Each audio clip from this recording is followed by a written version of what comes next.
going to pin your screen here, and I'm pin my screen as well, and we're going to jump right in. So first of all, Dean, thanks so much for jumping on this morning. Where are you coming in from?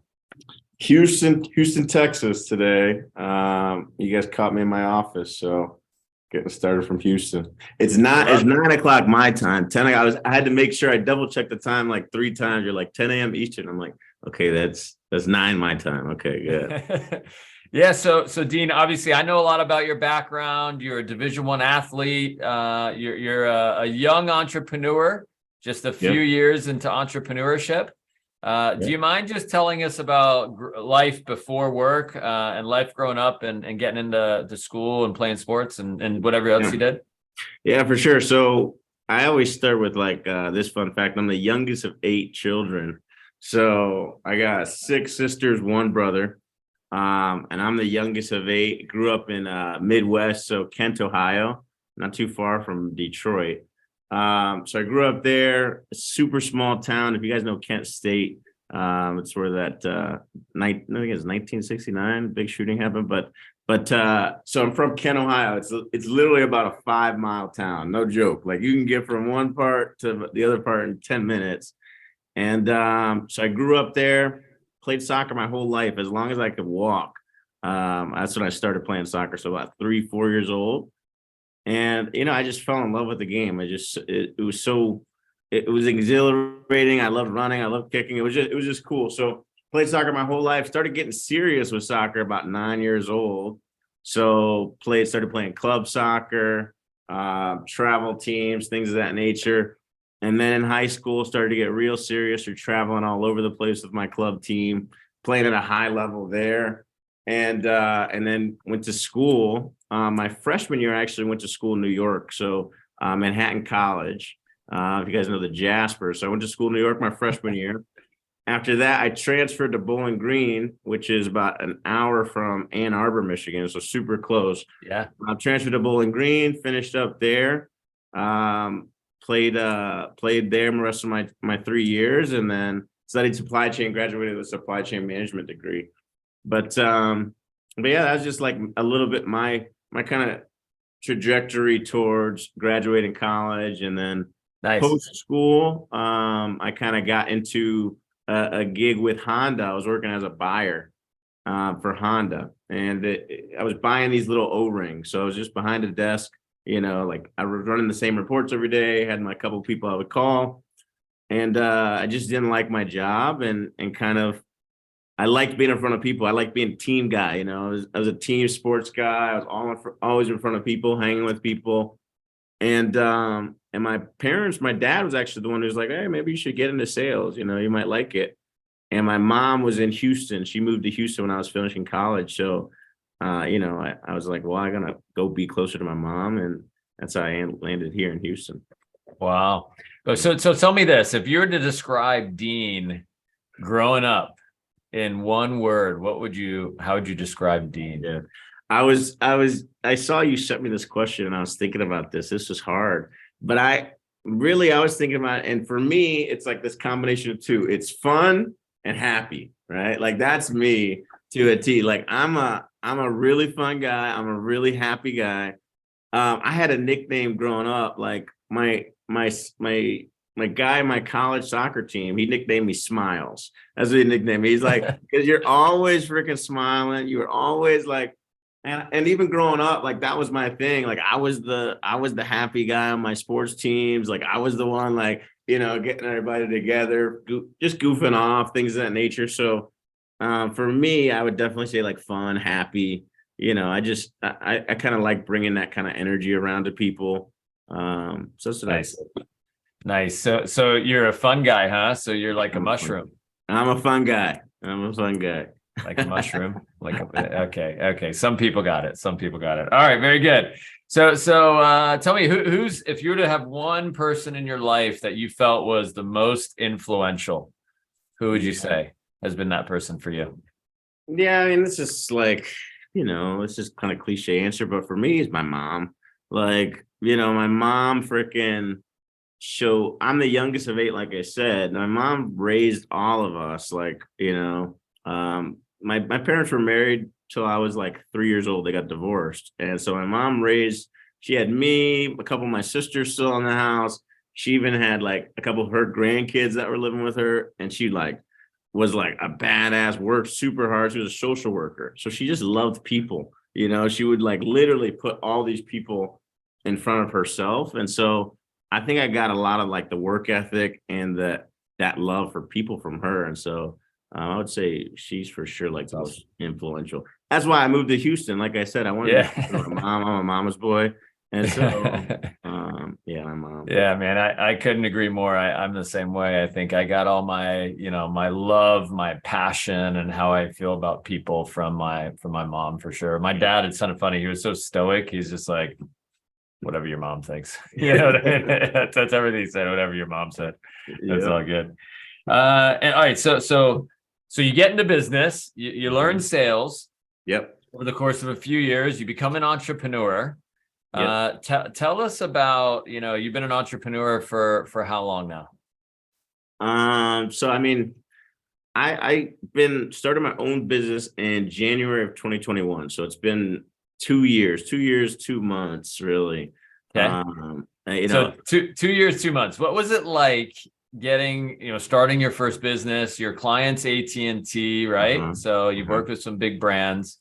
Right. What is it like? What was it like, you know, opening the doors to your office, leading your team and doing all that? I know you just moved to a new office space. I know you and I talked about it recently. So what was that feeling like? Well, I mean, for me, it was like this cool kind of like, okay, like everything, you know, starts and ends with you, you know, that was this really cool feeling. And I felt this sense of responsibility to like, you know, come through for people, because I'm sitting here, I'm telling these people that work for me, like, hey, you got an opportunity to like better yourself, learn these skill sets. You know, you got an opportunity to grow if that's something you desire. And so I had to make sure I came through on my end, you know, to fulfill that, to make sure that they're learning things, they're having fun, there's a growth opportunity for them. So it was super exciting. It still is super exciting. Like when I started my company, it was 2021. So 2020, COVID was happening. So we were shut down pretty much all of 2020. And once we, you know, were able to come back and start selling with customers and clients again, that's when I opened my business about, you know, 4 or 5 months after that. And so I was all on Zoom for the first year of running my business. And so that was like a cool kind of experience, learning how to do that. And, you know, because our business is in front of people, face-to-face interaction. And so learning how to do that, train people that way. And then last year, I kind of got into an office space, partnered up with, you know, with another entrepreneur. And then this year, literally, it was kind of funny, on the anniversary of me opening up my business, we got the keys to our new office space, and it's freaking awesome. It's like, you know, 3,000 square feet, you know, massive space. I put my logo on the window over the weekend. And so like I walk in and I see my logo every time I, you know, pull in the parking lot. And so it's a very cool feeling to know that like, hey, all the hard work that you've done, you get to now give back to the other people that are like, hey, I want to taste of that. Like, I want to know what that feels like. And so it's pretty cool. It's sometimes I like wake up and I'm like, man, I run a company, like, you know, I'm still getting that kind of pinch yourself a little bit. Yeah, you're like, is that really happening? But yeah, it's happening. So it's cool. It's awesome. So tell us, so obviously you're an experienced guy when it comes to sales, right? Mm-hmm. So if there's someone on the call today or someone that jumps on the YouTube channel later that it wants to be great in sales, I've known you as a top performer in the sales side of things since I've known you in general. So what are some helpful tips if people want to get good at sales? Yeah, so I always tell people this when you know, about like my number one tip. There's a guy named Tom Hopkins. He's a big real estate guy and big sales guy. I watched a YouTube video of him years back when I first started in sales, and this thing stuck with me until this day. And so I share it all the time. And it's like, he said this. He said, sales is the hardest job sales is the easiest job in the world if you work hard, but the hardest job in the world if you try to work it easy. Right. So again, let me say it again. Sales is the easiest job in the world if you work hard, but the hardest job in the world if you try to work it easy. And so, for me, when I think about it, like what allowed me, I had pretty quick success when I first started in sales. And I think about it, what allowed me to have that was like I just had a tremendous work ethic. Like I was just willing to work harder and longer than most people. I was willing to, talk to more people. Like sales is a numbers game. More people you talk to, the more sales you're going to make. That's it. More shots you take, the more shots you're going to make. And so I understood that right away, and I think that came from sports. That just came from, just growing up that way is like the work ethic piece. That's a prerequisite to being successful. So that was something that allowed me to be really successful early. The second was just like I had a great attitude. I understand like your attitude, smiling, like smile, yeah, smiley. like, That's you. Like your attitude determines your altitude. Like literally, I just understood like I gotta be the fun, happy person that brings this great attitude and energy around people. So I just understood that. And how did I do that? Is very simple. It's like I didn't control anything but me. That's it. All I control was me. And so I knew I could come with happy, good energy, like that was going to get the job done. And then the last thing that really helped me out, that will help you out if you're, starting out in sales, is I just had a tremendous student mentality. Like I was always trying to figure out, how can I get better? If there was something that tripped me up in a sales interaction, like I would bring it back to some coaches of mine and like be like, hey, this happened. How would you overturn this? And then write it down, and then I'd practice it. And so those three things really, just the work ethic piece, the attitude, and then the student mentality, that always led to performance. And so I call that the triple threat. That's the triple threat, no doubt about it. Yeah, it's interesting. I sat with some of my newer staff in my organization that's under 90 days, and they've hit some small promotions to kind of get into leadership roles and things. And I remember, that first 90 days. So like some people get promoted to different roles in organizations, and it's like their first month, and it's not even a habit yet. They're not even like fully qualified to actually be in the role, but they hit their numbers. In our culture, it's a no seniority environment. You hit numbers, you get promoted, right? Right. And so it's very interesting how the same things you did to get to those sales numbers that you want to hit, you got to continue doing those things, right? So to your point, I used to write down the scenarios and bring it back to some people in the office and be intentional when I would practice pitch or do the things that we do. So super cool. So leadership roles, you get promoted to a leadership role, you're starting to learn about business, you're performing in sales. Listen, we talk about no seniority in our organization, our culture. And sometimes no seniority means, oh my God, I got like responsibilities now and I still got to balance like people and I still got to perform. And how did you handle just the responsibility side of leadership?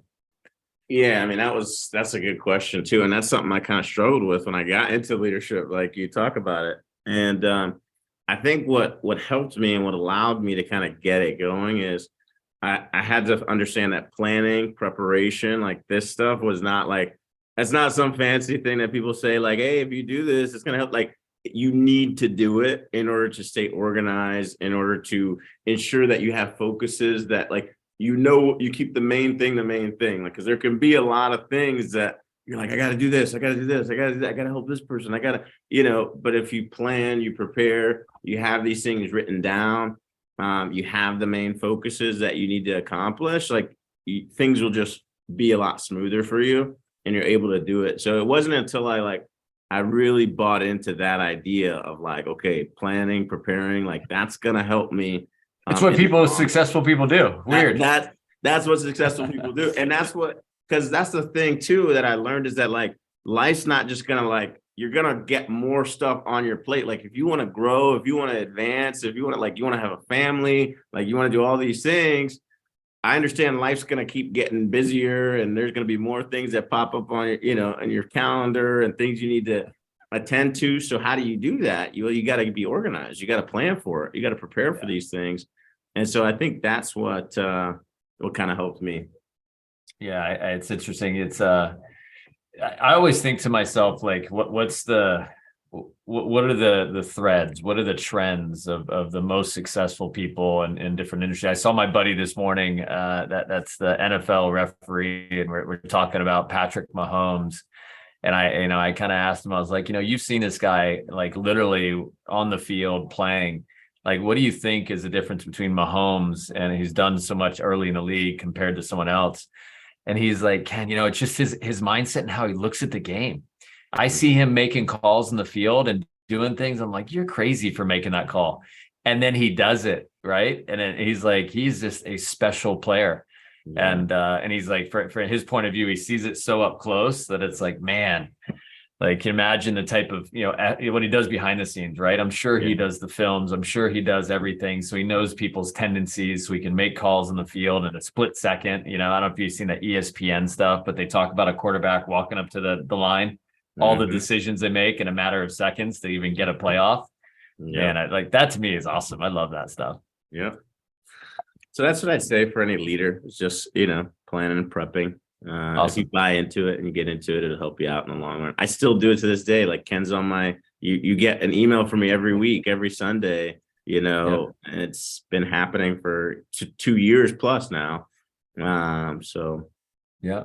And it's very interesting, right? Because that you taking the time to put all that information about your team, your productivity, your people, obviously you send it to me and I give some feedback and things, but it's really not for me for the feedback. It's really for you in the process of understanding the culture you're building and the team you're building. And obviously getting feedback about anything is always good. So tell me this. So, you're young into entrepreneurship. It doesn't always go to a planned, right? And things go really well sometimes. Things don't go so well sometimes. What's your why? Like, what's your motivation? Why do you go through all the ups and downs of not just entrepreneurship, but life and business? And we're going to jump in on it. Have you tell a little bit about, you just got married and I think you had a pretty cool trip, right? Yeah. That was awesome. So, that kind of leads to what's the why, right? Like for me, I always had people that, like I talked to you, my mom is my biggest, inspiration, most influential person to me.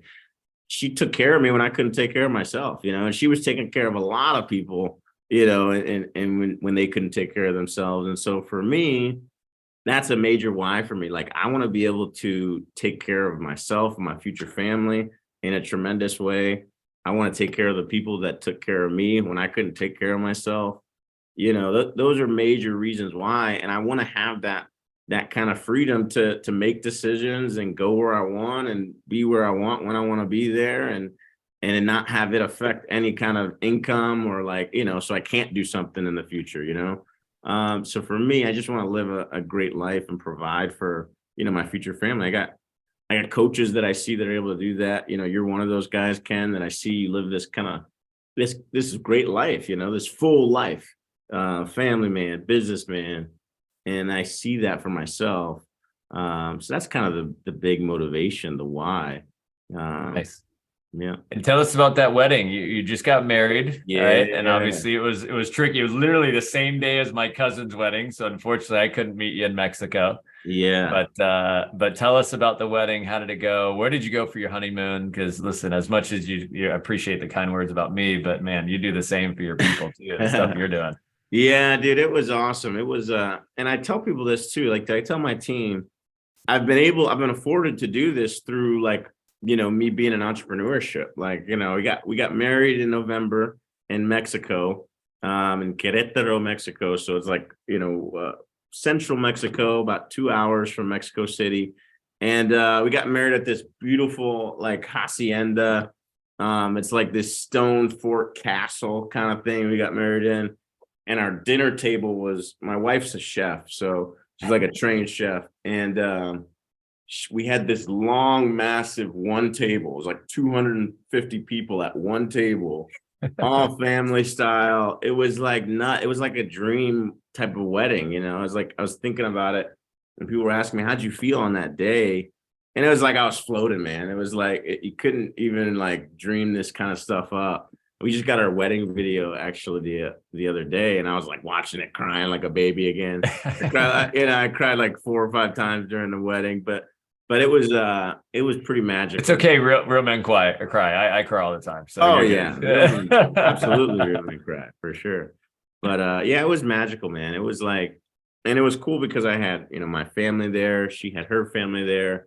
I have people, my best of friends from school. I had some people that I work with. And the theme that everyone told me, it was just like, man, there was so much love in the air. You could just feel like, you go to some places and you're just like, and everybody told me that. And so that like lit up my heart a ton there. So it was a pretty magical day for sure. Awesome.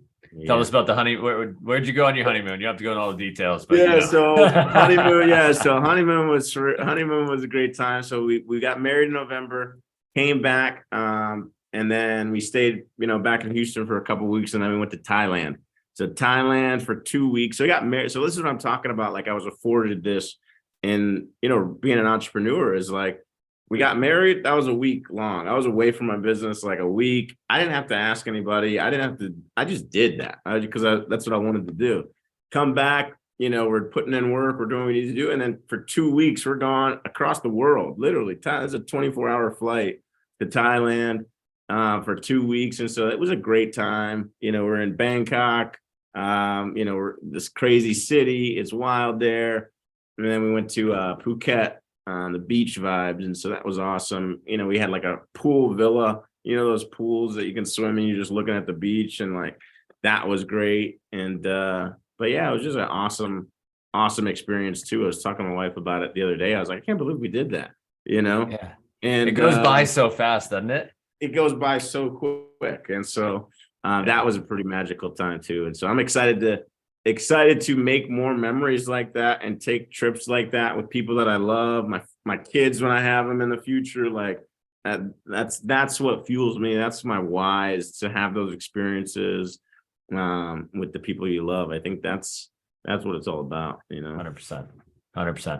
So listen, I know we're going to wrap up here in a second. So any final thoughts for, people that just want to get ahead, people that want to succeed, any like mindset stuff or any thoughts around just hey, if you want to win in the game of life, what does that look like? Yeah, I mean, I think I haven't won yet, but I'm on my way. And I would say, like, I think it's just about like understanding that I have a saying all the time. I stole it from a guy that I follow. If you guys follow Patrick Bet-David, he always says this, and it's future looks bright. I always say it no matter what. Like, it's something that I'm thinking about. It's like, better times are ahead. Like, no matter if it's going great, you can it can get better. You can better your best. If it's going terribly, like, it's okay. It's gonna get better as long as you continue to put in the work, you continue to put in the action. I think that's the secret. I guess the secret sauce is like, you can always get better. Things are always gonna get better. They're always gonna improve, but it's only gonna determine on how much you improve, like how much you try to get better, how much you try to level up. That's gonna, dictate how much the things around you get better. And so I'm constantly reminding myself of that. But that's what I'd say is like my last thought for you guys on mindset. Awesome.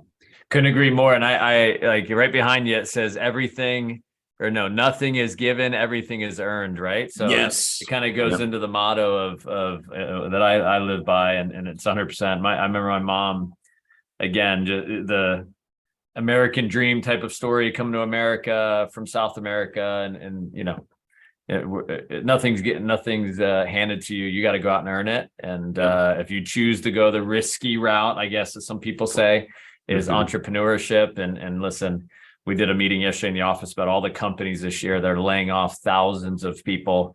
I tend to look at the world differently than most. And I think that's a risky route, being your 30s and 40s and having a family, and some corporate person in some other department makes a decision. And then now I'm looking for a new job. I couldn't do that. And that's why I chose entrepreneurship. So, yeah.